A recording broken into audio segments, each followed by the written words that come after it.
Assalamualaikum warahmatullahi wabarakatuh. Perkenalkan nama saya Fidela Fatmawati Bekti dari Program Studi Bioteknologi Universitas Al-Azhar Indonesia tahun 2023. Di sini saya akan menjelaskan terkait ordo Artiodactyla dan Perissodactyla. Ordo Artiodactyla. Artiodactyla merupakan salah satu ordo mamalia terbanyak yang memiliki kurang lebih 220 spesies umulata. Ordo Artiodactyla merupakan hewan herbivora mamalia yang berperan penting dalam ekologi karena sebagai penyeimbang ekosistem pada suatu wilayah. Ordo Artiodactyla juga dapat berperan sebagai penyubur tanah dan penyebar biji-bijian. Ordo ini umumnya memiliki jumlah kuku yang genap pada setiap kakinya. Ordo Artiodactyla memiliki tiga subordo, di antaranya yaitu subordo Suina, subordo Ruminantia, dan subordo Tylopoda. Penyebaran Ordo Artiodactyla cukup meluas, namun setelah banyak terjadinya penebangan hutan dan perburuan secara liar, dapat mempengaruhi keberlangsungan hidup ordo tersebut. Basilampus tragocamelus merupakan salah satu jenis antelop terbesar yang berasal dari wilayah India. Hewan ini memiliki tubuh yang besar dan ramping, dengan tinggi yang dapat mencapai 1,5 meter di area bahu dan beratnya bisa mencapai 300 kilogram. Biasanya, jantan memiliki warna abu-abu kebiruan dengan tanduk pendek yang tajam, sedangkan betina berwarna coklat kekuningan dan tidak memiliki tanduk. Ciri khas lainnya adalah adanya surai pendek di bagian leher dan jambul kecil di tenggorokan.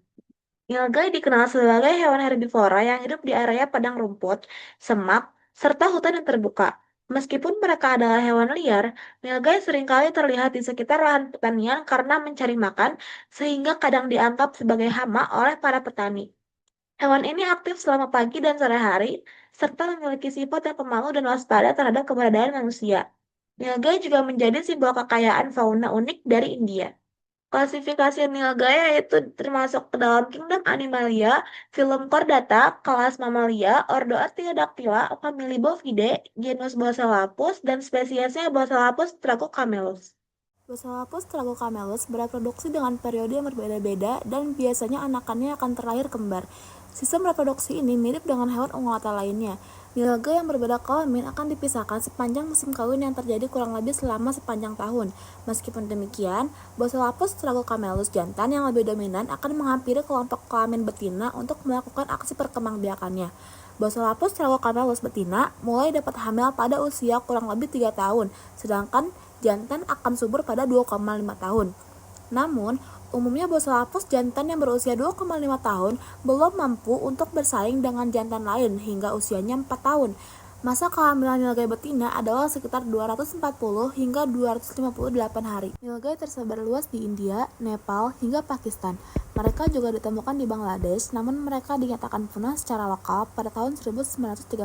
Nilgai yang ditemukan di India tersebar luas hingga meliputi dataran rendah Terai atau India bagian utara. Basilampus tragocamelus ini dilindungi di beberapa kawasan perlindungan di India. Meskipun demikian, di Amerika Serikat, khususnya kota Texas, Basilampus tragocamelus memiliki sistem perkembangbiakan yang baik di alam liar. Menurut IUCN, status konservasi Basilampus tragocamelus saat ini yaitu large concern atau dapat dibilang paling tidak mengkhawatirkan. Dalam ekosistem, Basilampus tragocamelus memiliki peran sebagai penyebar biji-bijian dan mengatur vegetasi. Selain itu, nilgai juga berperan sebagai mangsa bagi predator alami. Ordo Perissodactyla.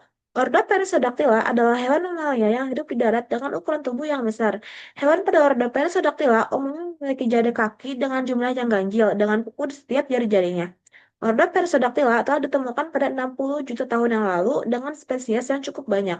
Ordo ini dibagi menjadi 5 famili utama, di antaranya yaitu Equidae, Rhinoceratidae, Tapiridae, Helicotheroidea, dan Titanotheroidea. Saat ini hanya tersisa tiga famili utama yang dapat bertahan hidup, di antaranya yaitu famili Equidae, Tapiridae, dan Rhinoceratidae. Sedangkan dua ordo lainnya yaitu Chalicotheroidea dan Titanotheroidea telah punah pada zaman Pleistocene atau zaman es yang dimana saat 11.000 tahun yang lalu sebagian besar wilayah di bumi tertutupi oleh es. Zebra atau Equus quagga merupakan mamalia yang termasuk dalam ordo Perissodactyla yang memiliki struktur tubuh yang mirip seperti kuda. Mengenali hewan zebra sangatlah mudah karena hewan ini memiliki corak tubuh khas yang dimana berpola garis belang-belang atau garis-garis hitam dan putih. Zebra merupakan hewan herbivora yang memiliki makanan utama yaitu rumput liar atau tumbuhan.